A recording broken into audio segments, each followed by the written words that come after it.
In 1571, the Yucatan public became sick to the plague. One man tracked down a plant and alongside others, drank it.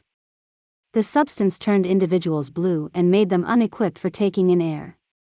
They immediately moved to the sea and made a civilization in the profound water, Talokan.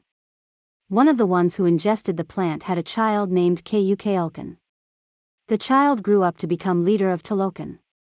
At the point when Fin kicked the bucket, she requested to be covered on the land.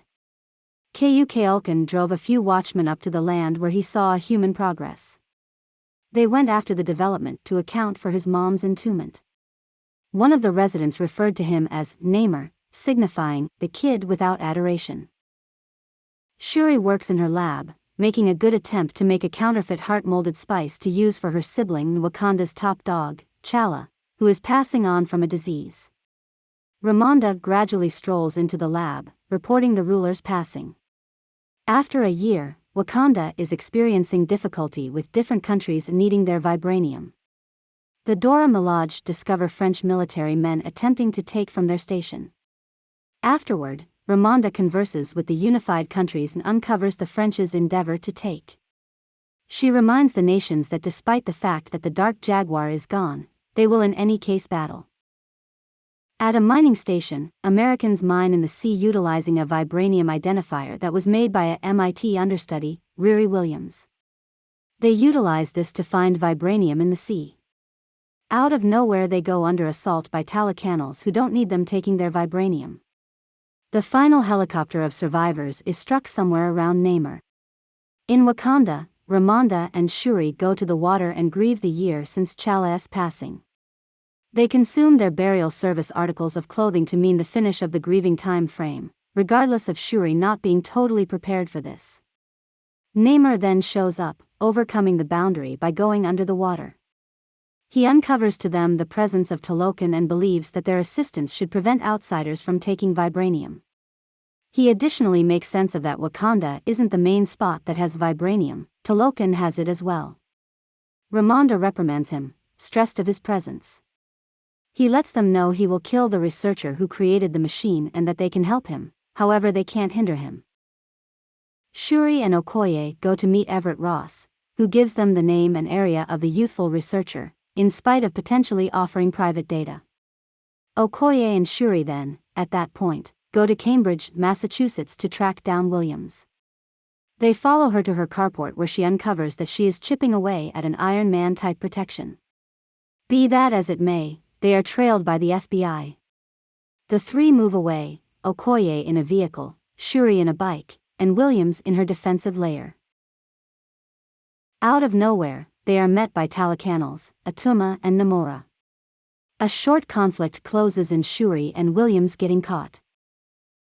Ross shows up at the scene the following day and meets with his ex, Valentina Allegra de Fontaine. He likewise tracks down Kimoyo Dabs and conceals them. In Wakanda, an irritated sovereign Ramonda reproves Okoye for losing Shuri, which is exacerbated by past occurrences, for example, when she apparently favored Killmonger when he usurped the privileged position, and flames her from her situation as Broad. Shuri and Williams awaken in Talokan. Namor shows Shuri the human advancement, attempting to persuade her regarding his goals, in any event, giving her his mom's wristband. Notwithstanding, she differs in killing Williams. In the meantime, Ramonda goes to Haiti to see Nakia, who had left Wakanda 6 years earlier. She requests that Nakia track down Shuri for her. Nakia does a few spying and sorts out the area. She then breaks Williams and Shuri out as Ramonda converses with Namor about his arrangement. They return to Wakanda, however just for additional torture as Namor and his kin attack. They flood the city causing a full-scale war. Namor deals with all of the Wakandan vehicles prior to flooding the royal chamber holding Ramonda and Williams. Williams begins suffocating, so Ramonda swims to save her. She can get Williams to somewhere safe and secure, yet just to suffocate simultaneously. Shuri grieves her mom's passing as Namor tells her she is sovereign at this point. He and his kin then leave the country. In the meantime, Allegra de Fontaine figures out that Ross has been speaking with Wakanda this entire time and has him captured. M'Baku converses with Shuri after the burial service and gives her ethical judgment that she shouldn't kill Namor. He then, at that point, tells her he will give lodging to the uprooted Wakandans following the assault. Shuri then utilizes Namor's mom's wristband to make the fake heart-formed spice, which at last works. She goes to the astral plane in the wake of taking it and is welcomed by Eric Killmonger, who claims they are something very similar. They contend a peace before Shuri claims she will kill Namor out of retribution. Shuri awakens and makes herself a suit. She then, at that point, drops into a gathering among M'Baku and the seniors as the Dark Jaguar. In arrangement of the fight, Shuri and Williams understand that they could debilitate Namor by warming his body up to where it can't get oxygen. They then, at that point, make a second Ironheart reinforcement. Shuri gives Okoye a new shield, acting similar as Iron Man's also, called the 12 p.m. Holy Messengers. Okoye initiates Annika to be separated of her two-lady group. In the sea, they utilize a vessel to bait the Talokanals into a snare. The fight begins as Namor appears to acquire the upper hand. Be that as it may, Dark Jaguar traps him in a regal claw contender as they remove off from the fight. In the interim, the Dora Milaje battle the Talokanals on the vessel while the Jabari clan, Mejía, and the others fight the ones on top. Ironheart and the 12 p.m. Heavenly Messengers deal with the airborne Talokanals. Dark Puma warms up the regal claw contender, debilitating Namor, however he starts to break out with his lance. Dark Jaguar shoots an impact from her vibranium gloves which detonates the entire boat, sending the two foes into the island beneath. The two battle some more until Namor pierces Shuri. Notwithstanding, rather than polishing her off, he is more stressed over getting to the water before he passes on. A harmed Dark Puma breaks free and gets before the limping Namor. She then, at that point, shouts, "Wakanda" until the end of time, as she protections up, sending an impact from the detonating claw contender into Namor.